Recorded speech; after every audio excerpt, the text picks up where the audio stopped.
अस्सलाम वालेकुम। आज चना चाट बनाएंगे, आसान तरीके बताएंगे। रमज़ान का महीना हो, अफ्तारी में चना चाट ना हो ऐसे हो भी नहीं सकता। हर बंदा बनाता है। उसके लिए अच्छी चाट कैसे बनाई जाती है उसके लिए वीडियो पूरी देखना, इसके मत करना। अभी तक मेरे चैनल को सब्सक्राइब नहीं किया तो मेरे चैनल को सब्सक्राइब करना। ये आप लोगों को मोहब्बत और प्यार है। 1 कप हमने चने लिए थे, चने को प्रेशर लगा दिया था, नमक डाल के हमने उबाल के रख दिए। ये हमारे पास सब्ज़ी है जिसमें खीरा है, बंद गोभी है, टमाटर है, प्याज है, ये काट दिए। एक साइज़ के हमने काट दिया। टमाटर को जो है बेजा था, इसका जो बेजा जो था वो हमने निकाल दिया था। प्याज जो है उसमें काटने के बाद हमने धो दिया था। ये हमारे पास पुदीने और हरा धनिया, हरी मिर्ची है। इसको हम जो है कूट लेंगे।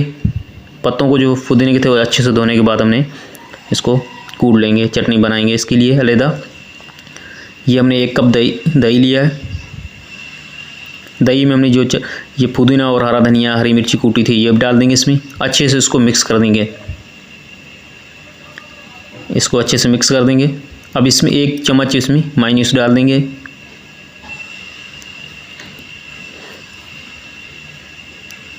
अच्छे से इसको मिक्स कर देंगे।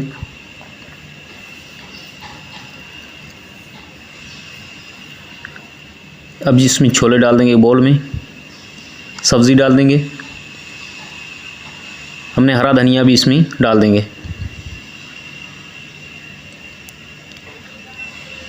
आप इसमें आलू भी डाल सकते हो, हमने आलू नहीं डाले। चाट मसाला डाल देंगे, काली मिर्ची पीसी भी डाल देंगे, हस्बे जायका हम नमक डाल देंगे।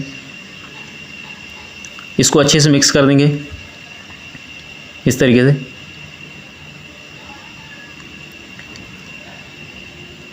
अच्छे से इसको मिक्स कर देंगे।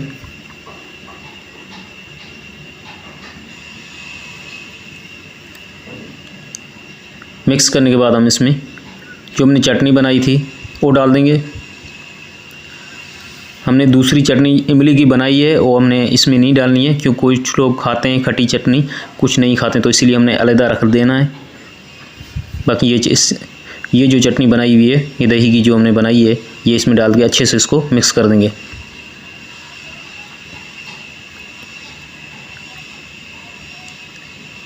बेहतरीन चाट बन जाएगी इस तरीके से। आपको रेसिपी अच्छी लगी तो चना चाट तैयार हो चुकी है। रेसिपी अच्छी लगी तो मेरे चैनल को सब्सक्राइब करना, दोस्तों आज शेयर करना। ये आप लोगों को मोहब्बत और प्यार है।